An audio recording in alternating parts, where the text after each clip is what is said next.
Boker Tov, good morning to all. We continue our Emunah Shir. We don't have formal sponsors this morning, but we'll dedicate our learning to a continued Refuah Shlema for our dear friend Michal Yonah ben Leah. Should have a speedy and painless and full recovery. And we continue to also very much have in mind our beloved friend Baruch Tvi ben Rivka Batya. Hashem should show him and his family kindness and love.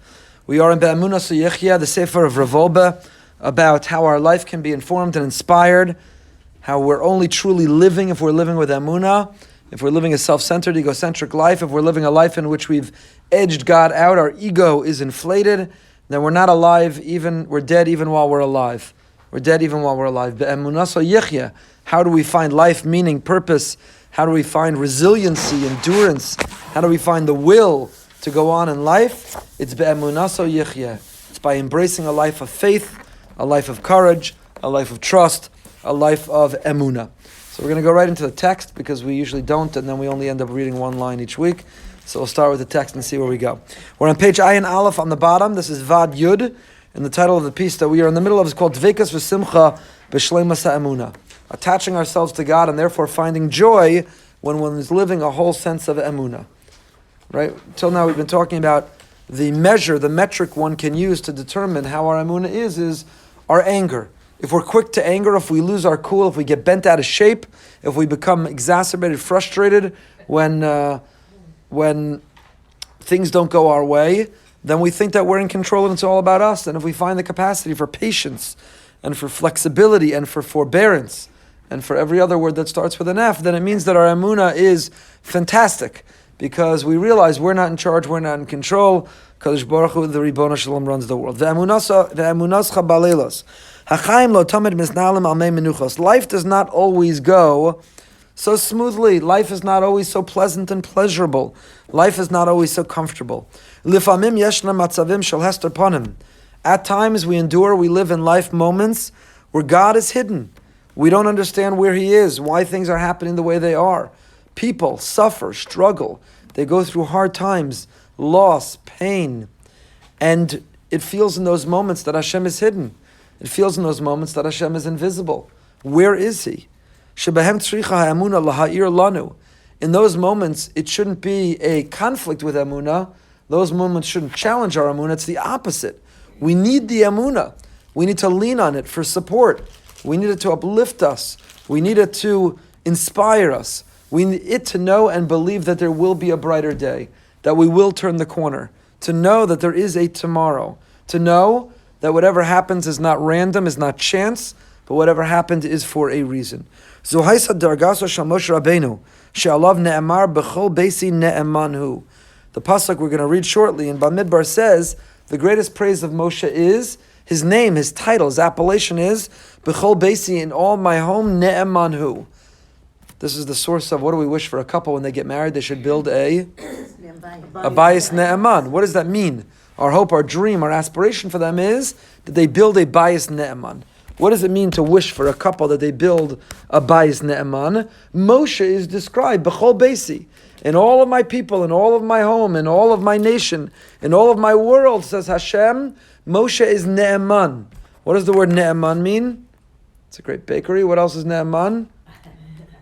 Trusted. It means trustworthy. Trusted, trustworthy, reliable. Ma'u lashon Ne'eman, asks Rav Wolbe. Mafarish HaRashbam, Reb Shmuel ben Meir, Rashi's grandson, explains, Kavua umiyusad kol sha'a bayom.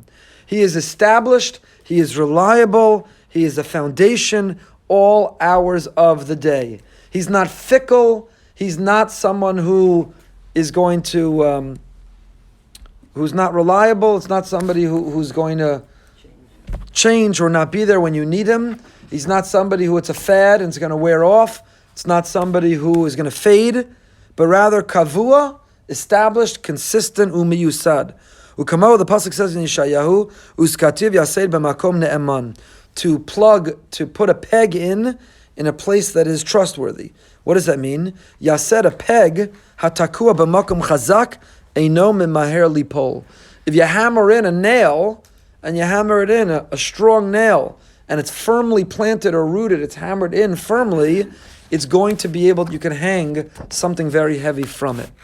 A little nail, A tiny little nail. You put it in the wall. It's a little nail.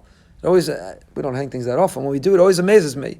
You find a little nail, and you hammer it in on the right angle, and you take this heavy painting.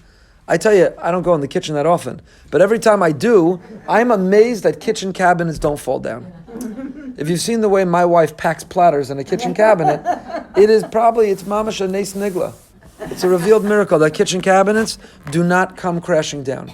I don't care how many screws you put in the wall, the weight, dishes and plates and crystal and glassware and platters, and it's all packed. It's a miracle the whole thing doesn't come down. Why? Because a little screw, a little nail holds up the whole cabinet and all that weight. Because even when you have something small, but if it's put in a way which is reliable, which is trustworthy, if it's firmly planted and rooted, even something incredibly heavy can hang from it. Lefanenu teor shel amuna isana shebechol hamatzavim hashonim kavua umiyusad hama'amin be'emunaso. Says Ravol, but that's what it means. The description of Moshe Rabbeinu, bechol beisi ne'emanhu. That word ne'eman means firmly planted, rooted, foundational, reliable.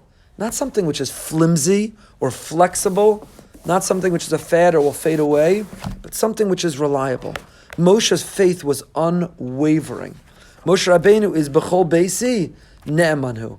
Hashem says, all these other people, they have a lot of lip service they give me. Baruch Hashem, Mirza Hashem, Chaste Hashem, Be'ezras Hashem. They talk about me all day long, and then they go to work, and they're ruthless. And then the stock goes down, and they want to know where I am.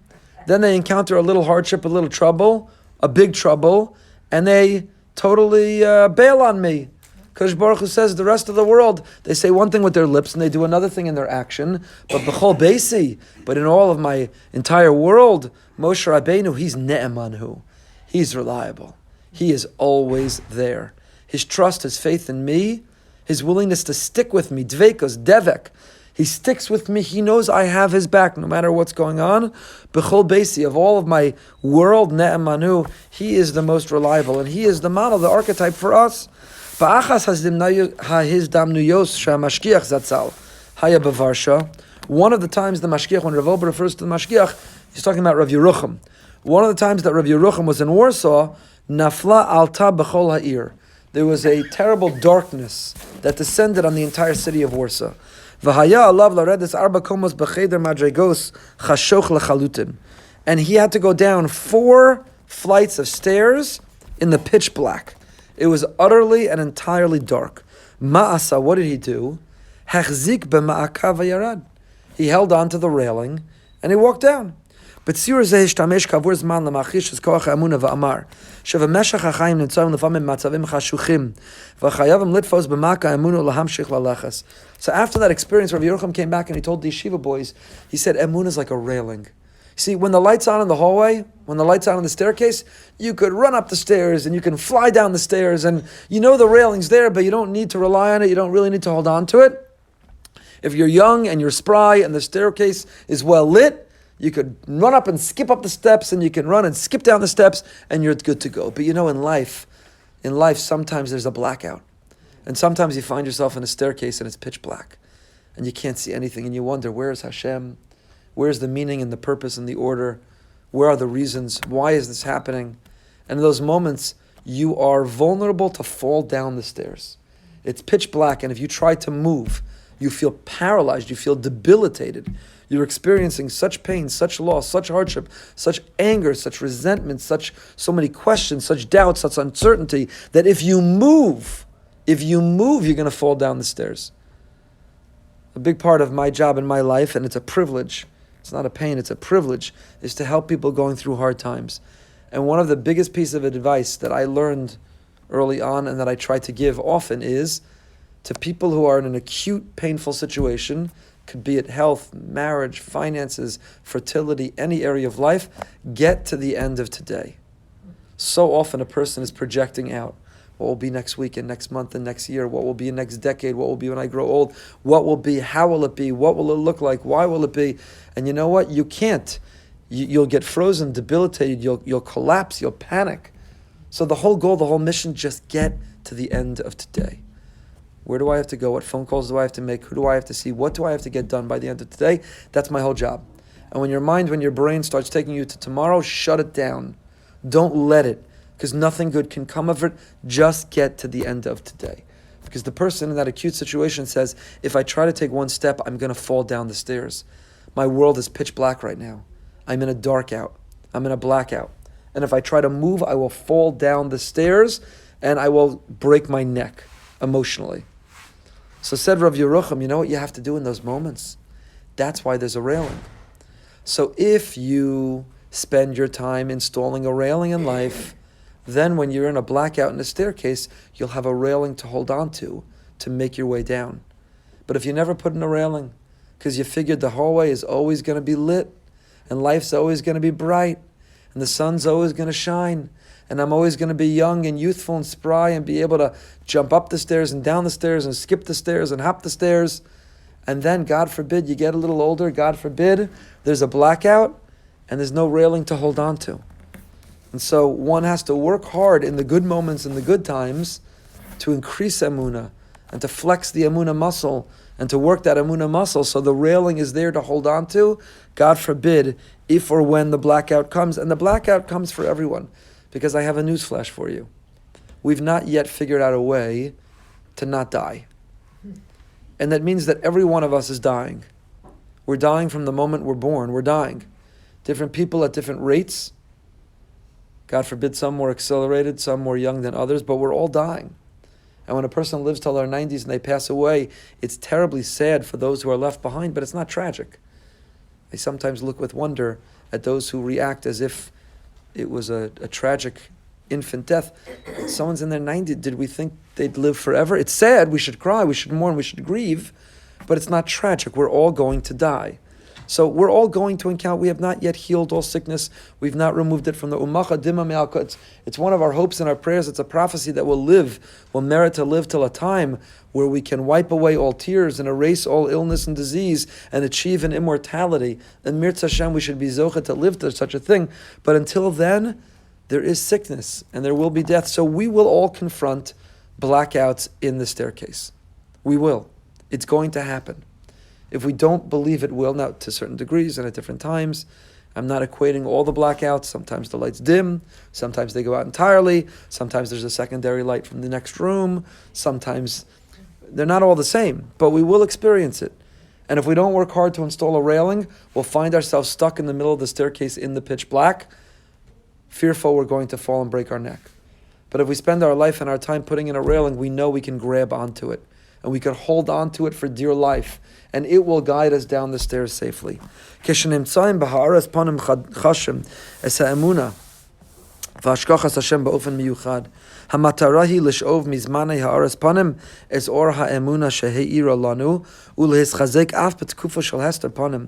The goal of the mission is to absorb as much light in the moments of light so that light will illuminate the darkness when we find the darkness. When there's light and brightness, when you wake up in the morning and you say, everything's amazing. I have my health and I have nachas and I have simcha. Are there krechts and pains and difficult? Yeah. But on the whole, everything's amazing. And relative to other people and other things, and relative to other struggles, my life is amazing. It's amazing. We had lunch with a doctor over Yontif who was talking about how sometimes in the hospital he and another doctor are complaining about something about their car or the new house that they're building and the thing they're putting in. And he said this nurse says, yeah, these are rich people problems. Can't help himself from saying, these are rich people problems.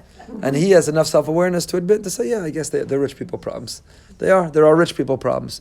And if we have rich people problems, we should thank our lucky stars every day that these are our problems, rich people problems, or what we call first world problems. First world problems. These are first world problems. So says Rav Wolbe, if we're living in moments where you wake up and you say everything makes sense and everything, such bracha and hatzlacha and nachas and simcha, you know what? Absorb all that light and store it, because you know that the dark will come. It does. It comes for all of us. It comes to different degrees and at different times and different levels of intensity. But there's darkness for everyone. And the more that we absorb and store and bank in the times of light and good, the more that we can withdraw, the more it will be there when there's dark. The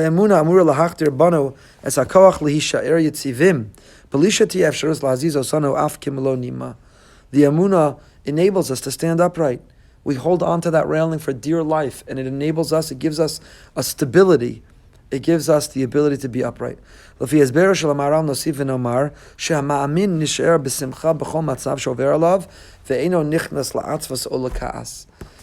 if you're in the dark staircase, there's a blackout just when you were walking down the stairs. If there's a railing to hold on to, not only are you not afraid that you won't fall down the stairs, you can retain your simcha. What's not to be happy? You have a railing to hold on to. It will guide you. Is it dark? Yes. Is it annoying? Yes. Is it dangerous? Yes. Is it scary? Yes. But if you have a railing, you won't lose your cool. You don't get angry. And you may not even get sad. Because you realize one should be besimcha. If one is grabbing onto the railing of Emunah in life, and it enables us to stand upright and to guide us out to the light, then one need not get sad. That doesn't mean that there aren't painful moments and we don't shed a tear and we don't endure sadness. But it means that even within the sadness, we see a light. Even within the broken heart, there is opportunity. Even within the broken heart, there is opportunity. Did I share this last week or 2 weeks ago? I don't remember. The Kotzker Rebbe has an amazing expression. The Kotzker Rebbe says, there's nothing as whole as a broken heart. There's nothing as whole as a broken heart. It's a very, very deep teaching. It's a very deep idea. There's nothing as whole as a broken heart. And I must admit that I never fully appreciated or understood it until I was reading David Brooks' new book recently. And in it, he talks about that when he was, still is a columnist at a newspaper that we won't name inside a shul. He once asked his readers to write in about the most valuable lesson they learned in life or something like that. And he puts the quote of one of the lessons that his readers sent in, and I still reserve the right to use this in a future shir because it's worthwhile to print in a source sheet for everyone to have. And he writes the following. In fact, I can read it to you because I have it on my phone, and hopefully I didn't just stop the recording to find it. David Brooks. Heart. Hold on, I'm finding it. Oh. This person who writes in, here it is. This is what the person writes. 4 years ago, my wife of 21 years passed away as a result of a brain tumor. Her passage from diagnosis to death was less than 6 months. As shocking at that time was, almost as shocking was the sense of personal growth and awakened understanding that has come from the experience for me through reflection and inner work, to a point that I almost feel guilty about how significant my own growth has been as a result of my wife's death. In his book, A Hidden Wholeness, Parker Palmer writes about the 2 ways in which our hearts can be broken. The first, imagining the heart as shattered and scattered. The second, imagining the heart broken open into new capacity, holding more of both our own and the world's suffering and joy, despair and hope. The image of the heart broken open has become the driving force of my life in the years since my wife's death. It has become the purpose of my life. I found it to be an unbelievably... The name of the book is, it's David Brooks, and the name of the book I think is called The Second Mountain, maybe, something like that. Second Mountain, if you Google it, you'll find it. This passage of this person who lost his wife of 21 years, clearly a relatively young man, young woman, 6 months after diagnosis, and he describes, a broken heart can look one of 2 ways. A broken heart can be broken shards, shattered pieces, utterly broken, or a broken heart can be broken open, revealing new capacity and broader feeling and holding more and achieving more. What that broken heart looks like is up to us. There are things that break our heart. Death, loss, collapse, pain, suffering. They break our heart. Do they break it into shattered pieces, or do they break it open to new vistas and new feeling? That, he writes, is up to us.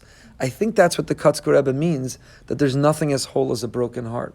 I think that's what it means that the luchos v'shivrei luchos munachim ba'aron, that the Aron Kodesh, the Ark of the temple held both the whole tablets, the whole luchos, and shivrei luchos, the broken pieces too. We hold on to brokenness because if approached properly, brokenness also yields not only sadness, but even the capacity for greater joy.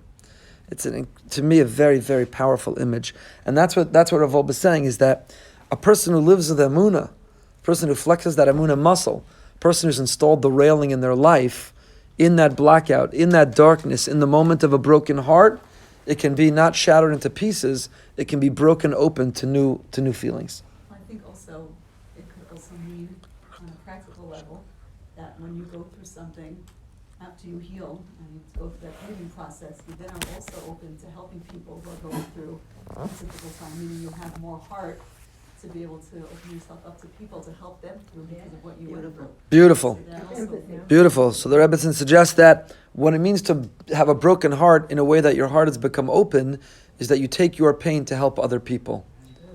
I once gave a drush I spoke about after an RCA convention, and I terribly apologize. I don't even remember his name, and he deserves for me to remember it. He visited recently. There was an award given to a chaplain, and he, when he accepted that reward, explained what led him to go into chaplaincy is that when he was young, he had to leave college to come take care of his dying mother. And he sat in the hospital, and he was with her as she faded and left this world. And that experience, he was so lonely and so desperately needed support and guidance and lacked it, that he decided he would become a chaplain in a hospital and dedicate his life to taking his own pain and helping other people not experience what he had experienced. That's the notion of having a broken heart, and the heart becoming the brokenness of it, opening it to use it to help other people. So that's this theme, is that emunah is that railing. Hold on to it, and it enables us to experience the brokenness of a broken heart in a very different way. We tend to think that faith means belief, faith that there's a creator of the world, Shayamam and Har Sinai, and that there was the revelation at Sinai, which we just celebrated. But now, says Rav Wolbe, we're studying that the Torah expects of us emunah at a different level. When it comes to emunah and faith, there are different levels. When it comes to the emunah of Avram, it says V'hemin b'Hashem v'yachshaveh lo l'tzedakah, that Avram believed in Hashem, and it was considered to be charitable. Amalas Klal Yisrael, when the Jewish people were in Mitzrayim, were in Egypt, it says V'ya'amein ha'am, the people believed. U'v'kriyas Yamsuf zachu l'darga nosefah shel emunah.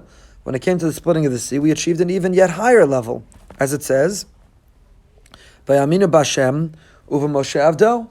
We believed in Hashem and Moshe, his faithful servant, who is B'chol Beisi Ne'eman. B'Matan Torah, we got to an even higher level. Hafilu l'koma chadasha, k'ma shekasuv, ata hareis aladas, ki Hashem hu ha'elokim ein od milvado. We have been shown to know that God, Hashem, is God, ein od milvado. You know, we haven't repeated this in a long time. That's our motto, our bumper sticker, that's our sign in our home. We still have a goal to make signs for this that we can carry and put around. Ein od milvado. We have this tradition of Chaim Volozhin, our Nefesh HaChaim, that when a person is in a dark place, in a dark moment, when you're looking for that railing, you know there's a railing there, but you're trying to find it to grab onto, you just repeat, says Rav Chaim Volozhin, or a tradition, Ein od milvado, Ein od milvado, Ein od milvado. There is no one, there is nothing but Him. There is no one, there is nothing but Him. The Brisker Rav's testimony that when he was on the train fleeing from the Nazis and he was about to be caught, and he said, Ein od milvado, Ein od milvado.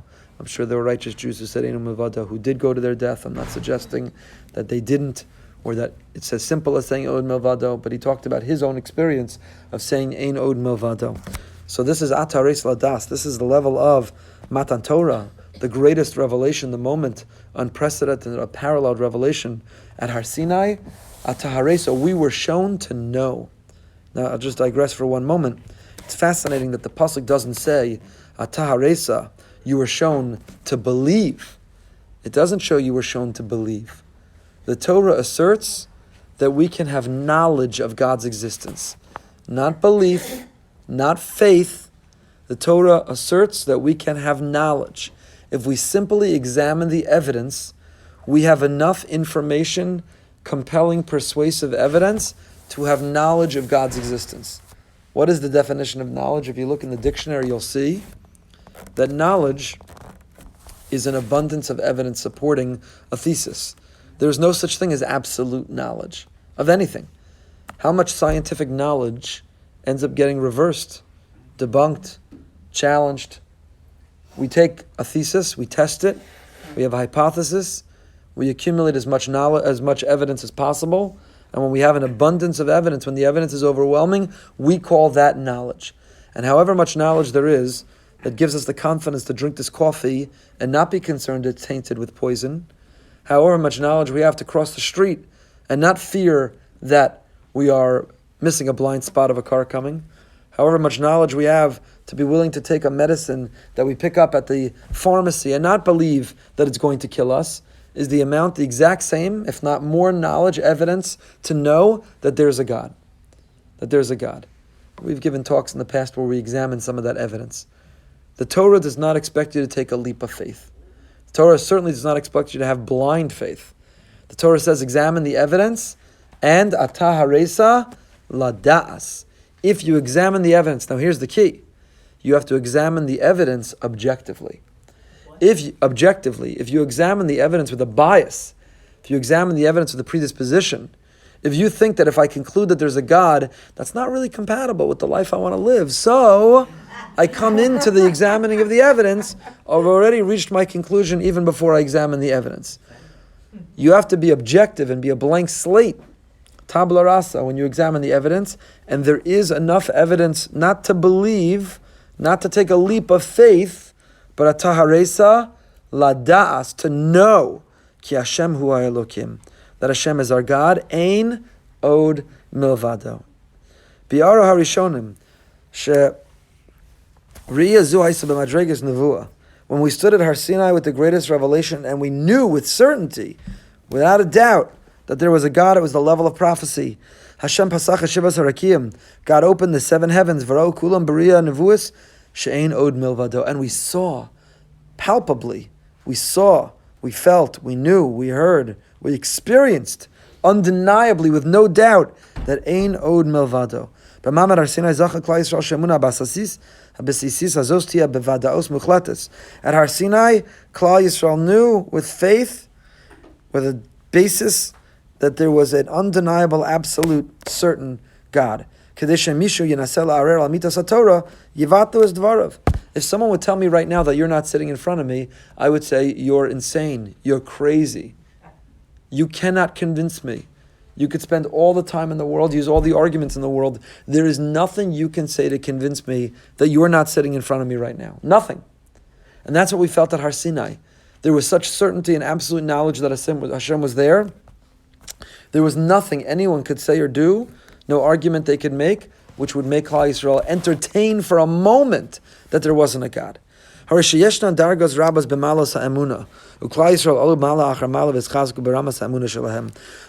is not binary. This is such an important idea, and with it I guess we'll end today. But emunah is not binary. It's not, you either have emunah or you don't have emunah. You're a believer or you're a denier. It doesn't work that way. It's not binary. It's not a switch on or off. It's a spectrum. There are levels of emunah, and that's okay. We're working our way up. We're building our muscles. It's not all or nothing. It's not binary. And for some people who it's hard to have the highest level of faith, they think if there's only two alternatives, if it's either having absolute faith or no faith, some will therefore choose no faith. So we have to understand and accept and share with others that emunah is a spectrum. There are levels of faith. Klal Yisrael rose, they ascended those levels of faith, and so do we in our lives. We have to understand, if you're not rising, you're slipping back in those levels of faith, but we have to understand that it's not all or nothing, it's not a binary choice, and to be growing in that direction, to be increasing in that direction. Let's finish. Nirasha v'meshach hadoros hamuna halcha v'nachlasha v'init pesas kashkafa mufshetes aval amaroz zos hamuna nimtzeis ba'omek nafshenu lachein omer ma klal Yisrael sheim maminim b'nei maminim. Over the generations, you read this Adoros, we have experienced a descent, and our emunah has become weakened. We have more doubt, more uncertainty, more cynicism, more skepticism, but we have to know that planted firmly inside us, like that nail in the wall that can hold up a painting, planted firmly inside us is that capacity for that emunah. And that's why we are called, the Gemara in Shabbos Tadi Zayin calls us, Klal Yisrael, we the Jewish people are, Anachnu maminim b'nei maminim. It's a great song. We are people who believe, the children of people who believe.